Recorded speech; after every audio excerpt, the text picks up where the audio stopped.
여러분 우리를 자녀 삼아 주시고 우리를 사랑하시는 우리 하나님 아버지는 축복의 하나님이십니다. 그분이 우리의 아버지가 되셔서 우리에게 가장 좋은 것으로 베풀어 주시는 분이십니다. 하나님은 우리가 생각하지도 또 상상하지도 못했던 크고 놀라운 은혜를 우리의 삶 가운데 부어주시려고 다 예정하셨고 또 부어주시는 분이십니다. 그분을 믿는 것이 진정한 믿음이죠. 우리의 살아가는 존재에 지금 우리의 삶 자체가 사실 하나님의 은혜요 큰 축복입니다. 하나님은 축복의 하나님입니다.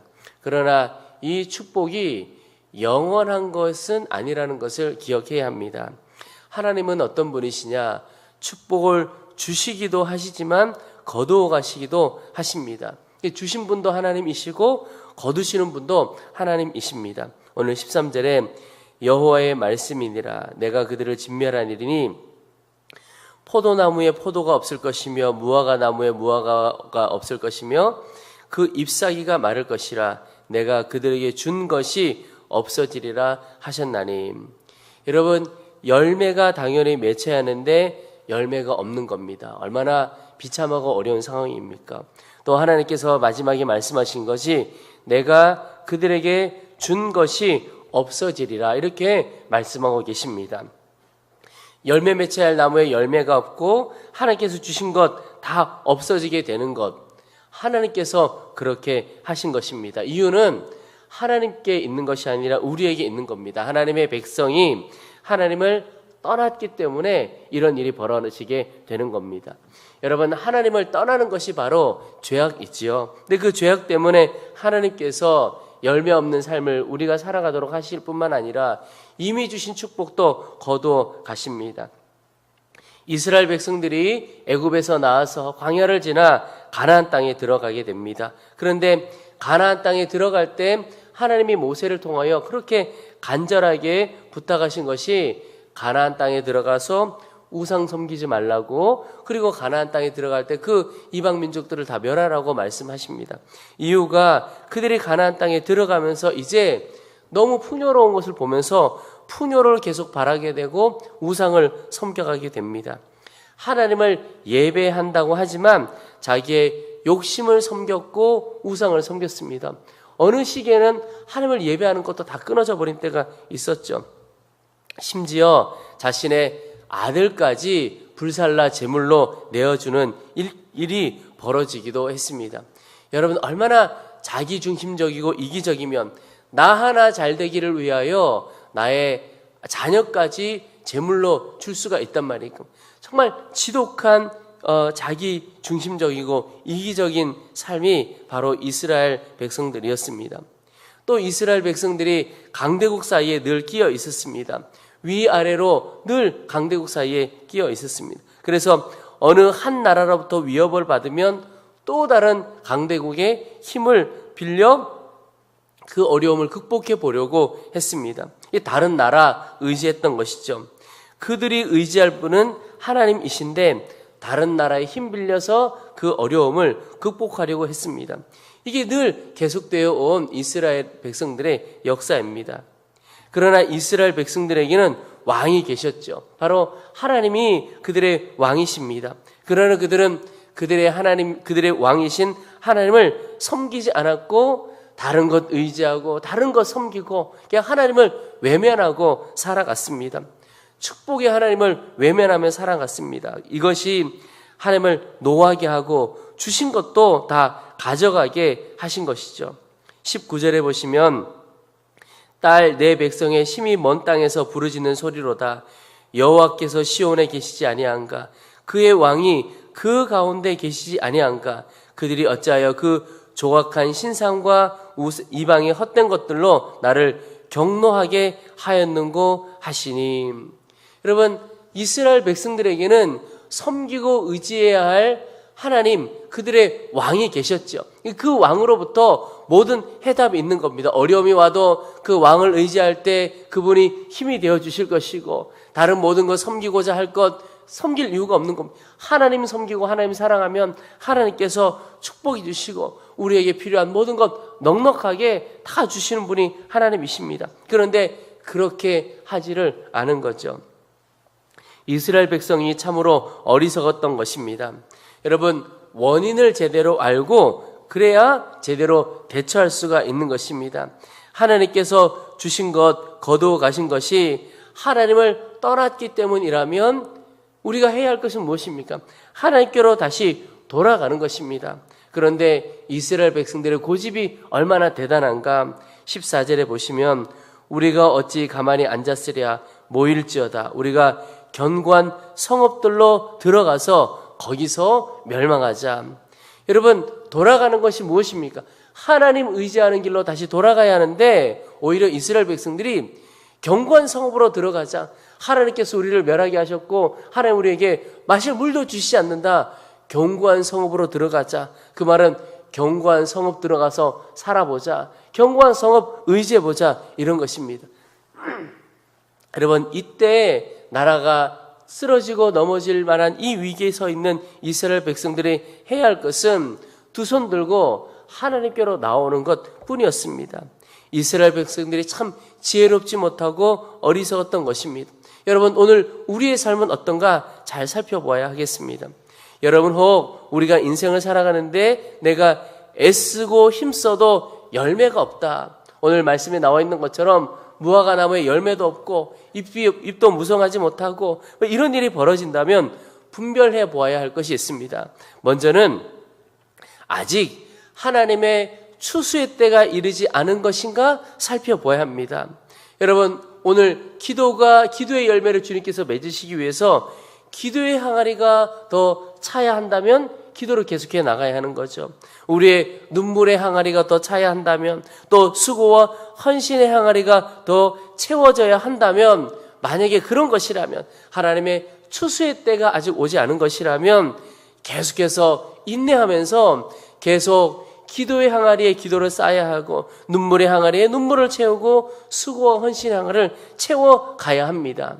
그러나 반면에 또 하나 점검해 볼 것이 이런 열매 없는 삶, 그렇게 애쓰고 수고하는데도 열매가 없다. 그러면 혹 죄악 때문에, 우리가 하나님을 떠난 것 때문에 하나님이 열매 맺으실 수 없도록 막고 있는 것은 아닌지 점검해 보아야 하는 겁니다. 이 두 가지를 잘 점검해 보아야 하는 거죠. 죄악 때문에 하나님께서 열매 맺으실 수 없는 것이라면 하나님, 내가 죄악에서 떠나 하나님께로 돌아가기를 원합니다. 하나님의 삶에 바꿔야 할 것이 무엇이고 돌이켜야 할 것이 무엇입니까? 하나님께로 돌이키는 일이 필요합니다. 그때 열매 맺히지 않던 나무에서 열매가 맺혀지고 잎사귀가 나지 않던 나무에서 잎사귀가 나는 역사가 일어날 것입니다. 여러분, 내가 하나님을 예배한다고 하면서 내 자신을 섬기고 욕심을 붙들고 살아가고 있는 것은 아닌지, 내가 원하는 모든 것이 하나님 편에서도 기뻐하시는 것인지, 아니면 그저 나의 욕심, 나의 이기적인 것뿐인지. 또 이스라엘 백성들이 그랬던 것처럼 왕이신 주님 의지 않고 사람 의지하고 세상 의지하며 살아가는 것은 아닌지 우리 스스로 점검해 보아야 하는 것입니다. 그래서 여러분, 하나님의 추수의 때가 아직 기도의 항아리, 눈물의 항아리가 더 차지 않았다면 계속 포기하지 않고 그 길을 가는 겁니다. 반면에 하나님 앞에서 우리가 온전히 살지 못해서 우리의 죄악 때문에 하나님이 축복해 주실 수가 없구나. 그렇다면 막힌 그 축복의 문을 열어가는 삶을 우리가 살아야 하는 거죠. 여러분, 하나님께로 돌아가는 것이 유일한 회복의 길입니다. 오늘 22절에 보면 길르앗에는 유향이 있지 아니한가, 그곳에는 의사가 있지 아니한가, 딸 내 백성이 치료를 받지 못하면 어찌 됨인고, 이런 말씀을 하고 있습니다. 여러분, 유향이 있고 의사가 있어도 치료가 안 됩니다. 이유는 오직 하나님만이 온전한 치유자이기 때문에 그렇습니다. 하나님께로 돌아갈 때 하나님께서 품어주시고 만져주시고 치유해 주시는 겁니다. 여러분, 온전한 해답, 온전한 치료, 온전한 구원은 오직 우리 하나님께 있습니다. 그 사실을 붙들고 살아가는 것이 진짜 믿음으로 사는 것이죠. 여러분, 저는 마음의 간절한 소망 여러 가지가 있지만 그 중에 하나가 하나님께서 우리에게 약속해 주셨던 모든 축복들을, 그 약속들을 이 땅에서 다 누려가는 소원을 가지고 있습니다. 저뿐만이 아니고 제가 함께 섬기는 우리 모든 교인들이, 모든 성도들이 그러하기를 원합니다. 왜냐하면 약속은 주어졌는데 약속으로만 있고 끝난다면 얼마나 아쉽습니까? 여러분, 누군가 여러분에게 엄청난 것에 대하여 약속을 주셨는데 약속으로만 끝나고 실제로 되어지지 않는다면 얼마나 안타까운 인생입니까? 하나님 앞에서도 그럴 수 있다는 거죠. 그래서 제 마음의 소원은 하나님께서 우리에게 예비하시고 계획하시고 생각하셨던 모든 은혜와 축복을 이 땅에서 남김없이 다 누리고 싶습니다. 그런 인생을 살아가고 싶습니다. 그게 기도의 제목입니다. 우리 성도들을 향한 기도의 제목이기도 합니다. 여러분, 그렇다면 오직 하나님께로 돌아가야 합니다. 축복의 근원이 하나님이시고 생명의 근원이 하나님이시기 때문에 그렇습니다. 하나님의 축복을 누리고 열매 맺는 삶을 살기를 원하는가? 그렇다면 오직 하나님께 돌아가는 것입니다. 오직 그분을 예배하고 내 욕심 차리며 살지 않고 주님 원하는 대로 살아가고 주님만 의지하며 사는 삶입니다. 그런 삶의 열매가 우리 가운데 있기를 축복합니다. 또 하나 오늘 말씀을 보면서 주시는 도전, 또 기도의 제목이 있습니다. 오늘 18절 보시면 슬프다 나의 근심이여 어떻게 위로를 받을 수 있을까? 내 마음이 병들었도다. 이 예레미야 선지자의 아주 애통하는 마음의 고백입니다. 21절에도 보면 딸 내 백성이 상하였으므로 나도 상하여 슬퍼하며 놀라움에 잡혔도다. 이 예레미야 선지자의 안타까운 고백인데요. 저는 이 18절 이후에 이 예레미야 선지자의 고백을 보면서 예레미야 선지자는 이스라엘 백성들의 아픔을 자신의 아픔으로 느꼈던 사람이구나 하는 것을 깨닫게 됩니다. 여긴 것이 아니라 느낀 겁니다. 그의 아픔이 나의 아픔이지 그렇게 여기는 정도가 아니라 이스라엘 백성들이 아파할 때 이 예레미야 선지자도 아팠던 겁니다. 사실 죄는 이스라엘 백성들이 다 지은 거죠. 그러나 하나님의 선지자라고 하는 예레미야가 이스라엘의 백성들의 죄도 나의 죄요, 그들의 아픔도 나의 아픔으로 품어냈던 것입니다. 그저 이스라엘 백성들을 긍휼히 여기고 불쌍히 여기는 것이 아니라 그 자신도 아팠던 거죠. 저는 목회자인 저 자신에게 주시는 도전이기도 하고 또 하나님을 섬겨가는 우리 성도들을 향한 도전이라고 믿습니다. 여러분, 우리 민족의 아픔이 나의 아픔이고 우리 이웃의 눈물이 나의 눈물인가 하는 겁니다. 민족은 너무 아파하고 이웃은 너무너무 아파하는데 나는 전혀 아프지가 않아요. 옆에는 눈물이 나는데 나는 눈물이 나지 않아요. 그런 인생이 아니라 여러분, 그 아픔이 나의 아픔, 민족의 아픔, 이웃의 아픔, 또 우리 소망이 없다고 하는 이 시대의 청년들, 그들의 눈물이 나의 눈물이 되기를 소망합니다. 민족의 아픔을 나의 아픔으로 품고 기도하는 성도들, 하나님이 찾으시는 사람인 것입니다.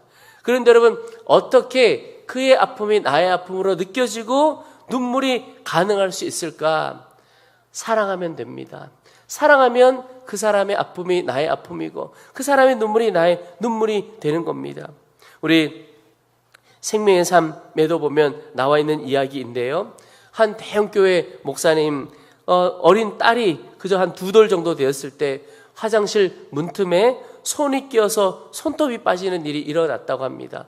응급실을 급하게 갔는데 의사가 보고 이야기하기를 성장세포가 손상이 되었고 수술을 받아야겠지만 수술 받더라도 이 손톱이 자라지 않을 확률이 80-90%다. 그런 이야기를 듣는데 그 목사님께서 숨이 탁 막혀 오더라는 겁니다. 이 딸 아이가 일평생 오른쪽 엄지손톱 없이 살게 돼 있구나. 그런 마음이 들더라는 겁니다. 아이가 수술을 받게 되는데 그 아이가 너무 고통스러워서 발버둥 치다가 결국은 실신을 하게 되는 일이 벌어졌습니다.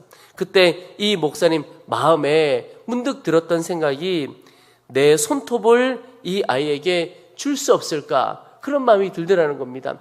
나는 손톱 없이 살아가도 되는데 이 아이에게 손톱이 있어야 하지 않을까? 하나님, 내 손톱 이 아이에게 줄 수만 있다면 가져가도 좋습니다. 여러분, 어떻게 그런 마음, 그런 기도가 나올 수 있죠? 사랑하니까 자신의 손톱도 줄 줄 수 있게 되는 겁니다. 손톱뿐이겠습니까? 우리의 자녀가 살 길을 살아나는 것을 위하여 우리의 자녀가 어려움을 당한다면 부모의 모든 것을 주고서라도 그 아이를 살려내고 싶은 것이 부모의 마음이죠. 이유는 사랑하기 때문입니다. 내 자녀를 사랑하지 않는다면 그 어느 것 하나 줄 수가 없지요. 그런데 사랑하기에 모든 것을 다 줄 수가 있는 겁니다. 눈물도 마찬가지입니다. 사랑하면 그의 눈물이 나의 눈물이 되고 사랑하면 그의 아픔이 나의 아픔이 되는 겁니다. 여러분, 오늘 이 땅을 살아가는 우리 성도들에게 필요한 것이 무엇입니까? 주님께서 사랑하는 그 영혼들을 향한 그 주님의 눈물, 주님의 아픔을 깨달아가고 또 주님이 사랑하는 그 영혼들이 흘리는 눈물과 아픔을 우리도 동일하게 함께 품고 울고 나아가는 것입니다. 여러분, 이 땅에 있는 한 사람 한 사람 주님께서 다 사랑하는 사람들이죠. 그들을 향해서 함께 울어줄 사람, 함께 눈물 흘려줄 사람을 주님께서 찾으신다고 믿습니다. 여러분, 오늘 하루도 우리가 만나는 모든 이들을 주님의 마음으로 사랑하게 하시고 그들을 향하여 눈물을 주 앞에 올려드릴 수 있는 그런 모든 성도들 되시기를 주의 이름으로 축원합니다.